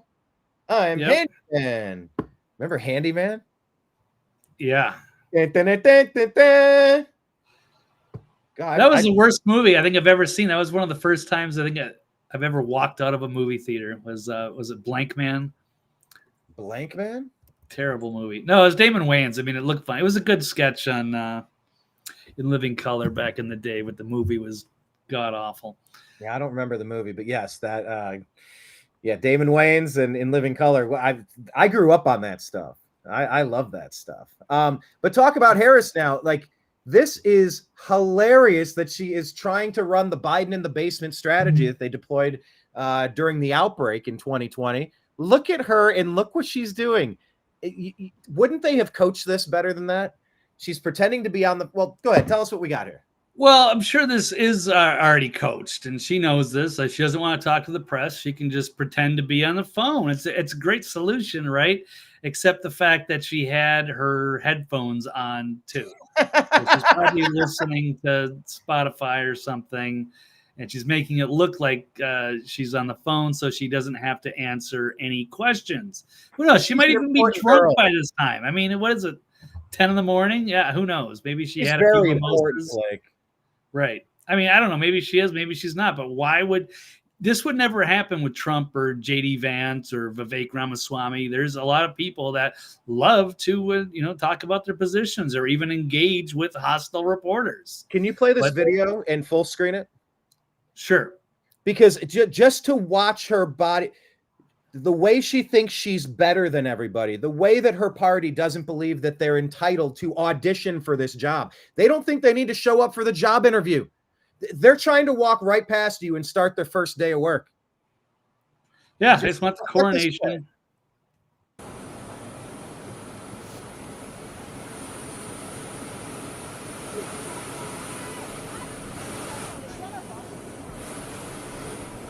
And she's holding her phone up to her ear, her left ear, while she's on earbuds. Yeah, I mean, she's at the very least, pretending. When you pull up in that limo and you're stopping and you have to get out, that's your cue right there. If you want to be a leader, take your fucking headphones off. You put your phone in your pocket, salute your soldier, and go on your plane. You don't have to answer the questions, but I mean, you could answer one or two before you get on there. But yeah, she really is clearly like very uncomfortable about this stuff. And she went to an extreme to avoid talking to the press. And then it made it even look worse because now she's trying to answer the phone, but that doesn't fly because you still got your headphones in like an idiot. So nobody can hear you. How unprofessional is that? And she wants to be the leader of the free world. It's absolutely nuts. Yeah. Not even bothering to interview for the position, thinking they have it so in the bag. And that should be terrifying. Because if the deep state thinks they're going to get away with what they did in 2020 again, there is no way that happens again. Once again, reiterating, there's no way you're going to pull a repeat of 2020. You better not be confident because you're going to pull some shenanigans and try to install this lady. It's not happening. Nobody's buying it. It's 70-30, stand down. It's at 78-22. Stand down. You don't have this in the bag. That bothers me, Blake. It worries me. Hopefully they're just really cocky and it's all about to bite them. We'll see how it happens. But how it plays out. But if we're talking about how unlikable Kamala is, let's talk about her fake accent. Do you think that she's agree or disagree, Blake, that she is using fake accents, Kamala, because her voters are stupid? Agree or disagree?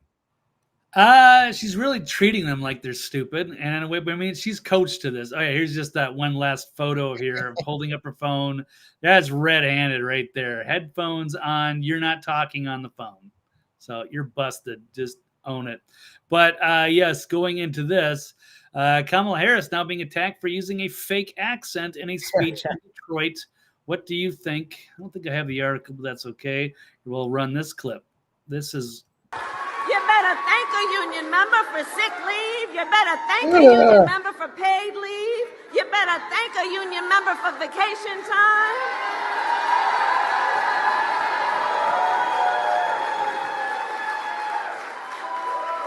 Because what we know, you better thank a union. That is insulting. I don't know how they coach her with that, or they listen to that and they let her go out with that. I mean, she did that. It was so embarrassing when she did that in Atlanta, and now she's doing it again in Detroit. How? Well, speaking of Detroit and accents, yeah. How about this? Eminem. Tonight, we decided to do all the shows. I mean, one show. One show. Tonight. We decided tonight to do the show in accents. This one.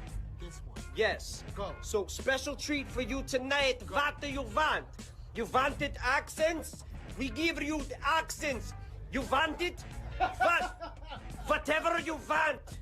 Whatever you want, we give it to you. You like it? You like it, then make it nice. There, it's as believable as an Eminem accent. We did the whole Relapse album.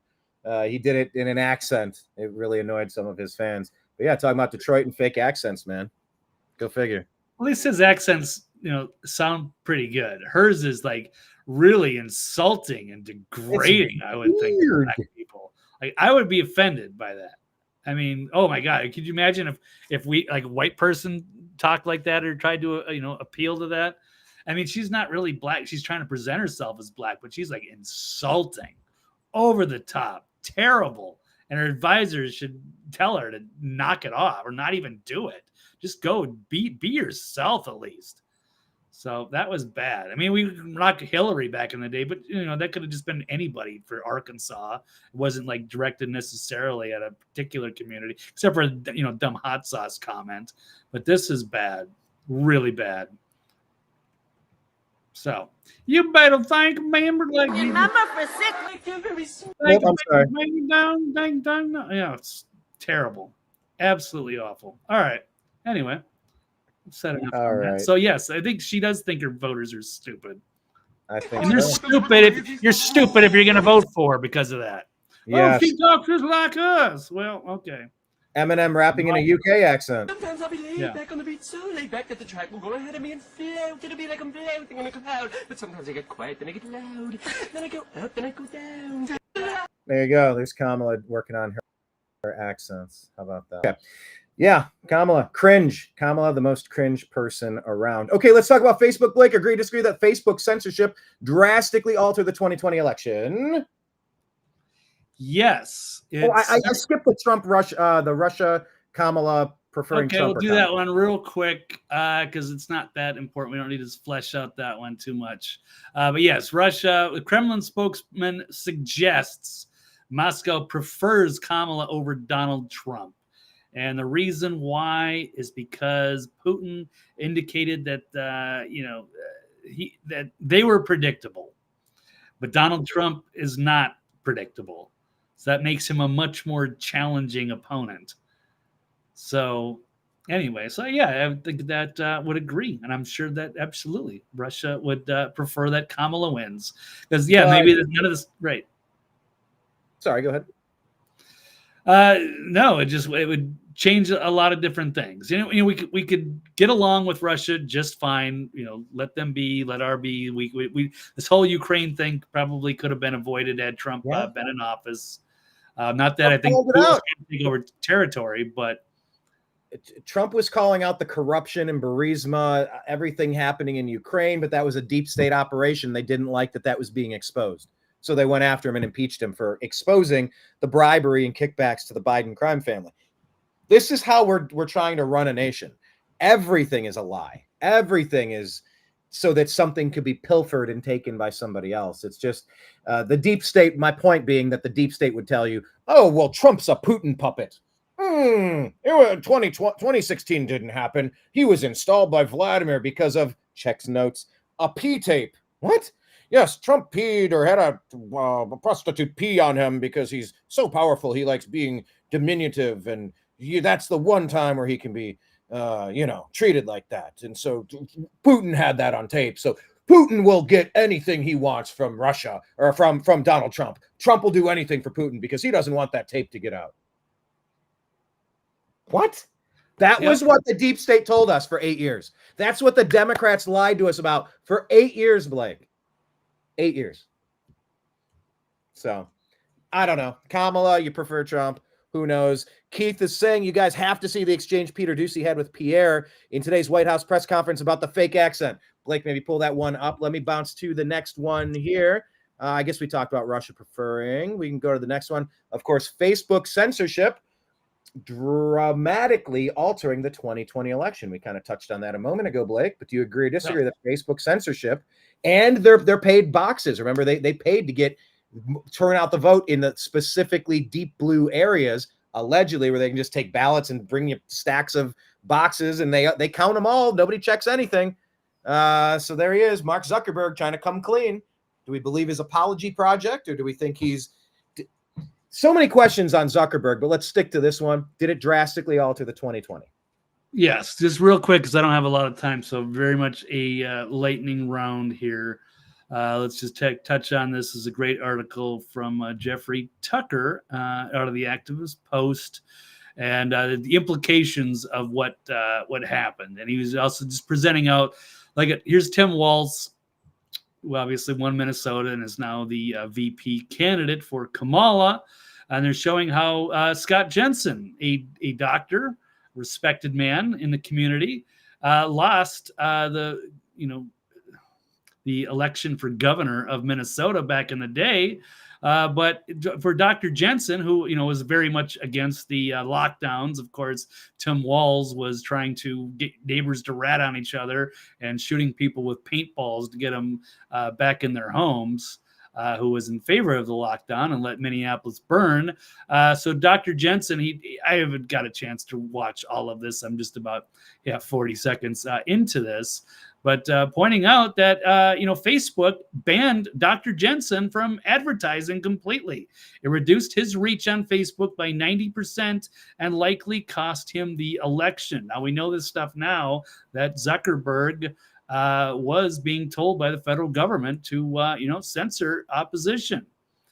And so, yes, it probably cost a lot. But by going after all of these other people running that around had a different narrative on things, it probably did cost them a lot of people of the election, not just the governor of Minnesota, but so many other races around the place, because it's not a fair system. Not everybody was allowed to just advertise and promote on the platform like everybody else. It clearly benefited one side over the other, and that side won, and that has had serious ramifications on everything.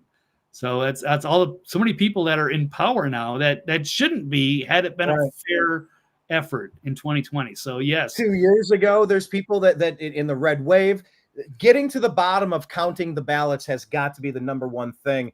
And luckily they're pushing that. That's not in the stack. I'll get to it once you leave. But Mike Lee is now, a lot of people are starting to push to get the SAVE Act attached to the spending bill, so you will shut the government down before you try to have another election without doing this. But my question is, why didn't you do this 4 years ago?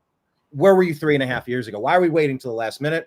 But we'll see how it shakes out. But Ashley saying, oh, yeah, she likes to say that. Do you have a thought on that? Yeah, it's very sad and distressing that you feel that way. Trump was found guilty of felonies, by one judge, and but they were misdemeanors normally, and they had to trump them into felonies to try to make it look like it was bad.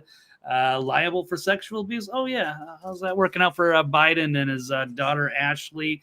No, he's not liable for sexual abuse because he didn't have anything to do with E. Jean Carroll. He only got in trouble for defamation because she's a Looney Tune, and he called it out. So no, that isn't true. So we've made enough points on here. I guess Ashley, you're a very sad allegedly, person. I know right? you're just trolling, but that's ridiculous. Like we'll add allegedly to that because they are definitely suing everybody attached to the E. Jean Carroll thing. Allegedly. Yeah. So we'll hedge that on your comments. Yeah. So he was found guilty of defamation, not guilty of actual. She was in the comments saying it again yesterday. But does that just, Blake, tell us that the real totalitarians are the Western countries and not Russia? I know that should have been tied to the Russia story, but not necessarily. They're all kind of connected. Yeah, just showing if the arrest of Telegram, think that would happen in China or Iran or maybe Russia, North Korea, or maybe Brazil even. But no, this is this is France. So it appears, Western countries, United States, Great Britain, Germany. They're probably pretty happy about this. Telegram founder being arrested. Even the UAE, United Arab Emirates, outraged because he's a dual citizen of France and UAE. That this guy was taken down by France. Sneaky. So it appears that they don't like the freedom of speech that they can't control or see.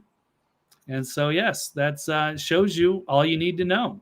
The West are the ones that are going full authoritarians, the World Economic Forum, New World Order, whatever you want to call it. Globalists. Yeah. So Russia's not as bad of a guy, as bad as we might think. That we're the bad guys now. We're the baddies now. To quote, that's so brat. That's so brat. Yeah, we're so brat. Yeah. Pretty much. Okay.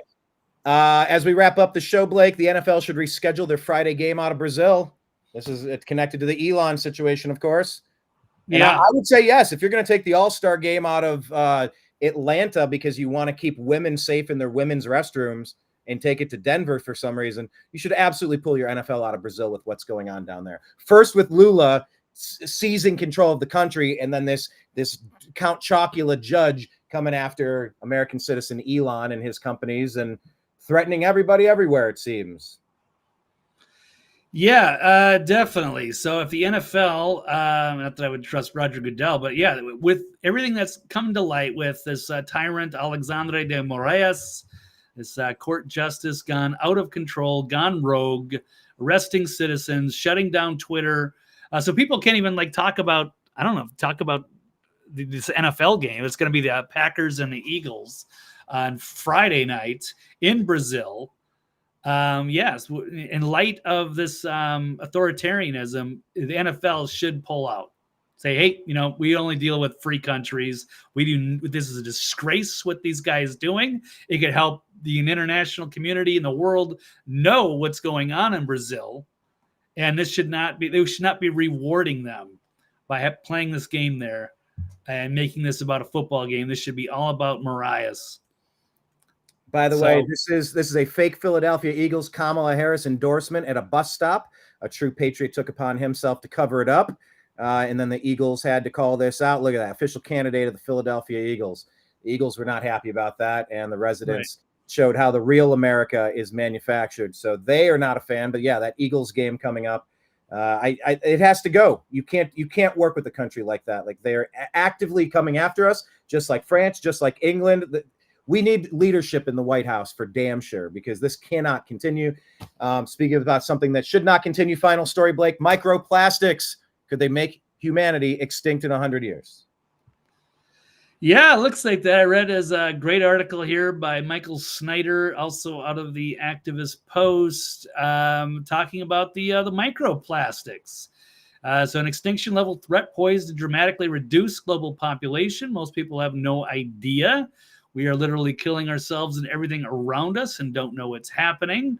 We think that we're throwing away these plastic products, but they don't magically disappear. Instead, they break down into smaller and smaller pieces. Today, there are trillions upon trillions of incredibly small plastic particles that have literally saturated our entire environment. Also, of note here, it says approximately 40% of the dust in our homes is actually microplastics. Oh, come on. That sounds insane, but I'll just take it with, it might be true. No way. Every time it rains, they pour from the sky. Our soil is teeming with microplastics.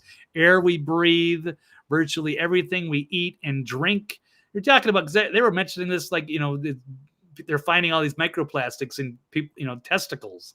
So it's everywhere, including our brains. They're saying there's a small percentage that are actually pulling up in brains when they are doing autopsies. So about 0.5% of your brain is got microplastics in it potentially, and it's getting worse. And the way that at the rate it's going, every 8 years, like increasing another 50%, they're saying that in 80 years, 28% of our brains, if this math holds up, so if 28% of your brains are coated with microplastics, we'll be dead, or we'll be so stupid and dumbed down and rotted out that we might as well be dead. So it's a major emergency. As convenient as plastics are, it is killing us, and it could make us extinct. So something to keep in mind. Thank you for bringing that to our attention, Blake. You can go as soon as you need to. This is the Ducey clip if you wanted to watch it. I heard it's fantastic. If you got to go, I will play it. Let's do it. Yeah, because that's what I had too. So you got it. We both got it. Oh, it's the same clip, Charlie Kirk. Okay, yeah, let's roll this one. Since when does the vice president have what sounds like a Southern accent? You better thank a union member for sick leave. You better thank a union member for paid leave. And you all helped us win in 2020, and we're going to do it again in 2024. I have no idea what you're talking about. Well, I mean, this is... she was talking about unions in She's Detroit laughing because she knows what using she's talking one tone of voice. Is this something that Same you think... line. Okay, Peter. That she used the same line in Pittsburgh, and it sounded like she at least had some kind of a Southern drawl. I mean, do you hear the question that you're... I mean, do you think Americans seriously think that this is an important question? They care... You know what they care about? Yeah. They care about the economy. They care about lowering costs. They care about health care. That's what Americans care about. So that's what they want to hear. This is something... They care about, your colleague just asked me about, what basically we talked about, went back and forth about democracy and freedom. That's what they care about. I'm not even going to entertain some question about the president. It's just, hearing it sounds so ridiculous. Well, but hearing the accent sounds ridiculous. Is... The question, I'm talking about the question is just insane. Is that how she talks in meetings here? I'm just... Peter, we're moving on. We're still moving on. Oh, we are moving on away from this joke of an administration, sweetheart. Yeah, we're moving on. All right. Show that. If only like Ducey had to say, hey, let's put it on the monitor, and then everybody in the press corps has to see it. Because, it's easy to just laugh it off because it's embarrassing, and she knows it's embarrassing, and she's laughing about it. But, I mean, she's trying to play ignorant because they don't want the American people to see that, because that is insulting. Oh, so bad. It's cringy, awful, and there's no place in our society. Agreed. Okay, Blake, you got to run. Tell people where they can find you, and you got a show tonight, right? Yes. Toxically Masculine Tuesday on with Mike Barra and Dr. Brooks Agnew and Steve Doran, the Trail Boss. So that'll be on tonight at 9 p.m. Eastern Standard Time. So yeah, check that one out. You can find me on Twitter X at TV's Blake Wally, and the website for the archive is at thenextlevelnews.com. Thank you so much, everybody, and we'll look forward. We'll see you guys Thursday. All right, take care. Yeah, and maybe we'll even rope Blake into some football talk. We'll see how it goes. Perhaps. All right, to be continued, Blake. Good job today. Great job today. Thank you. All right, so much news today. We'll see you later, buddy. Wow, what a day for news. It's been wild.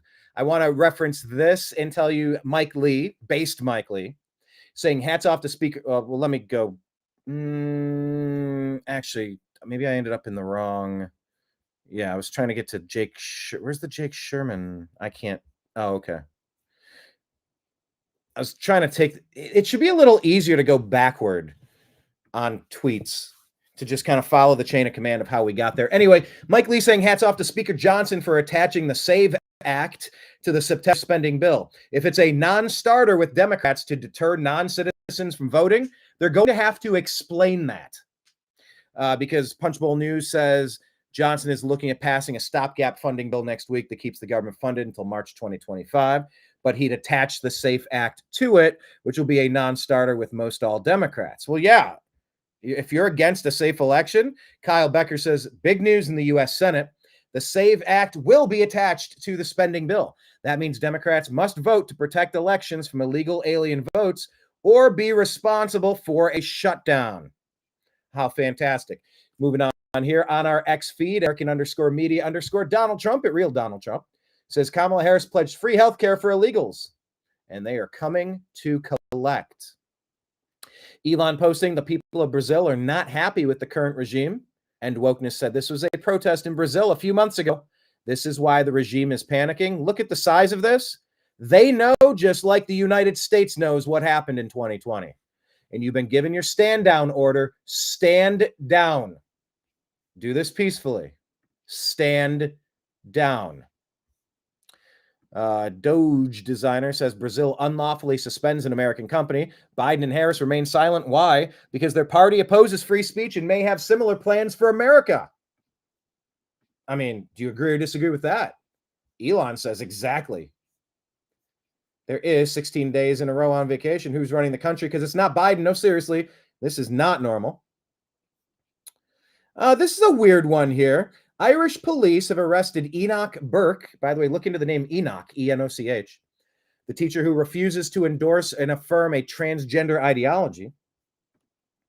Mr. Burke has broken no laws. I have a right to be here. I have a right to work here. Shame upon you. You're a disgrace. You should seriously shock every single person in the entire Western world. You will all be expected to eventually conform to this mind virus-derived ideology. You must say that a man is a woman, that a woman is a man. Now, I'm trying to understand what this is with the USS Wasp. Let me see if I can get an update here, because this is a video that Chuck Calesto put out, allegedly saying a United States Navy personnel from the USS Wasp, and I believe I had family that served on the Wasp, but there's that dude that gets his head covered up, and this guy jumps in. He's not really, I don't know what's going on. The video cuts off. I can't follow it. But they're saying someone was abducted after disembarking in Turkey. September 2. No, I need the latest. Okay, thugs in Turkey abduct a sailor from the Wasp, put a bag over his head, yelling, "Yankee, go home." When his sailor tries to rescue him, they assault him. This is what Biden's weakness has done to our military. That has nothing to do with what I'm looking. Okay, can I not search this? Okay. Wow. Look at Elon. You got to do a better job here. 5 U.S. soldiers joined in after seeing the incident, and that police intervened and the attackers had been detained. Crowd chants anti-American soldiers. This is the ally that Jeff Flake is praising as the U.S. embassy in Turkey. Anyway, trying to get more input on this story. It seems interesting. Am I back to my original? Hold on. Will it ever? There we go. RFK Jr. is vowing to put a stop to chemtrails, chemtrail crimes as part of the Trump administration. That would be fantastic. Yeah, so I need an update on this one too. Venezuela plane. Because Elon was saying, well, okay, Kaneko or the Great put out this CNN video showing that the U.S. seizes Venezuela President Nicolas Maduro's airplane in the Dominican Republic, per CNN.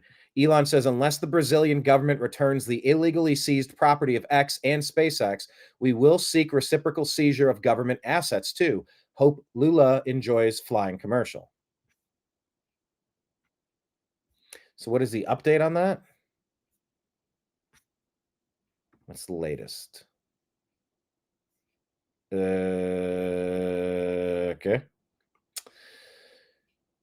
Explain who owns the plane. It's not registered to the Venezuelan government or anyone in Venezuela. It was also illegally transferred to Venezuela despite it being under sanction. Trying to find more. Seizure of Maduro's plane violates international law. Foreign Minister Ivan Gil Pinto has said the U.S. decision to seize a plane. So I'm not entirely certain what's happening with this plane. U.S. Justice Department stating the plane was purchased without the government consent through a shell company, so they seized it. Venezuela was foolish enough to purchase an aircraft from an enemy state, so you can fault them for that.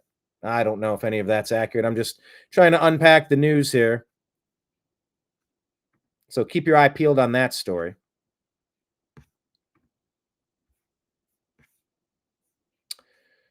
This person, Wall Street Apes, put out this video. It says, Aurora, Colorado is the Kamala Harris agenda. You cannot convince me that our government is not involved in the Venezuelan gang situation taking over apartment complexes in Colorado. You're going to tell me that an international gang is taking over people's homes, their apartments with illegal ARs, and the government's not doing anything about it? Law enforcement's not doing anything? National Guard's not doing anything? Like, clearly, our government is letting this happen. Are you guys all ready? We'll never be ready, but are you ready? Yeah, they said it was a figment of your imagination what was happening in Colorado. So there you go. Figment of your imagination. You had some volunteers going to take the city back. That's an interesting video there. This was a guy whose truck was shot up in the middle of the night, just a few miles from the apartment complex that was taken over by a violent Venezuelan gang. Crime in the city has skyrocketed.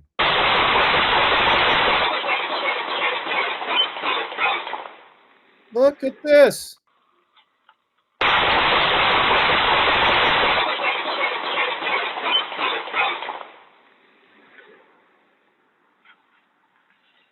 Millions of people unvetted in this nation.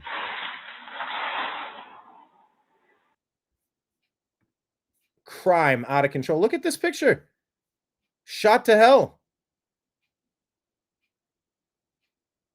That would have definitely killed anybody in there.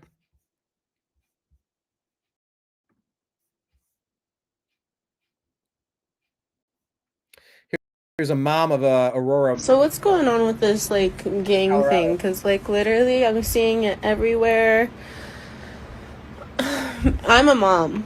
Some of my friends are moms too, and it's gotten so bad to the point we don't even want to take our kids to the park without being in a group. And that's how it got in Los Angeles as well. America is being governed and driven into the ditch by traitors or the most incompetent group of people you've ever seen. I don't think you can accidentally be this incompetent. This is a planned destruction of America. And even in a group, we have to make sure that someone has a taser. Why wouldn't you defend this woman against rampant criminal activity? Who would not pick this woman and her kids as the people you would want to protect instead of illegal aliens, instead of gang members, instead of violent sociopaths? We have who doesn't pick the children and the mothers? Of course you pick the children and the mothers. You protect them. Some type of like pepper spray. We have to have some type of protection. Sorry, sweetheart. We've been doing that for a long time. Pepper spray alarm too. You need something that a device you hold in your hand, you pull the pin and it shrieks.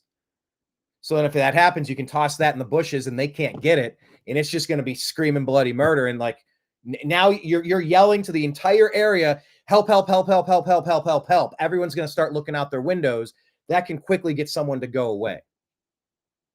Mace is fine. Taser's fine.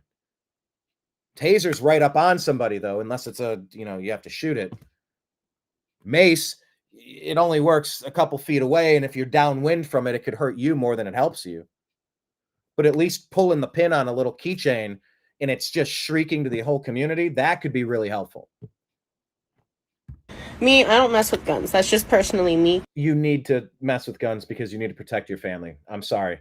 That's what the Democrats have done to you. They've made this place incredibly unsafe, intentionally. Because guns, they scare me. So yes, our guns should scare you, and they are scary, but once you learn how to use them, driving would be scary until you took a couple of driving lessons and you got comfortable and you learned what you needed to learn. It's just like, I don't know. We need to figure out something because, like, I'm not going to lie. This is terrifying. And I understand they're coming here for a better life. But at the same time, is this life getting any better when you're bringing what was there here? I don't know. We need to figure something out because literally me and my son are too scared to even go to a playground. And that's not right. No, it's not right. That shouldn't be happening in America. We ran a poll asking friends don't let friends vote Democrat. Do you agree or disagree? And we're asking if you are actively pushing back on Democrat friends and family who might actually vote for Harris, trying to get them to. That said flup. That's supposed to say flip to MAGA. Anyway. All right. That's about all I wanted to share with you today. It's been a very newsy news day. Today was very disjointed and out of order. But I think it was in a good way. I really do. I enjoyed today. I kind of like how we handle it. Just there's so much information. Oh, let me take that off the screen. To disseminate to you. So thank you for being a part of today's show. Of course, join the New American Media on our new Rumble account. Go to Rumble and search the New American Media and subscribe to the page, like it, hit notifications on YouTube, the New American Media, and Odyssey, ODYSEE, on X, we're at American_Media_. Download our podcast and sign up for it. On Spotify, we put the videos there. So go to Spotify and find the Agree to Disagree show. The New American Media is on Parler. We have a page on Facebook. You can like that. Also, TNAM. Search TNAM in the groups section. We have TNAM Preparedness, TNAM Food and Drink, TNAM Grow Something, TNAM Humor, TNAM Golf, TNAM Wrestling. We have all sorts of TNAM groups, so you can join us there. Instagram, we have Instagram page. Search the New American Media. On Patreon, we do have a Patreon, and that is patreon.com/the New American Media. That's a pretty good one. You could go ahead and link up with us there if you'd like to donate to us on a monthly basis. We definitely appreciate it. $5 a month, $15 a month, $100 a month, $1,000 a month. It all helps. It all helps. Also, we do have a Venmo at Brian Engelman, BrianEngelman. That is me. And yeah, 13 years plus of content. Coming up on 1,600 videos. There's been a lot that we have contributed. We are trying to disseminate accurately what's happening. There's a lot to sift through, and we do our best. But I think we could put our batting average up there with just about anybody else's batting average during that same 13-year time frame. I like our chances. I think we have a very strong batting average. I would dare I say Hall of Fame worthy numbers. So if you're not following the New American Media, please do so. We're also on Telegram, TNAM and TNAM Chat, TNAM and TNAM Chat. And then on Signal, I think we're TNAM and TNAM Official. So link up with us in all of these places. So in case one of these sites goes down, you'll know how to find us in the other locations. So special thanks to everybody in chat. Mr. GC, thank you so much. Pied Piper Postcards Plus, what up? Seeing you. Ashley, sure. Good having you over here again. We even read your comment today. Frankie Brown, go get your mask and cape out of storage. Tim, what's up? Thank you so much. We appreciate all of your comments. It really makes the show very fun. And we did get to that Ducey thing based on that last-minute recommendation. So you helped drive today's news. How cool is that?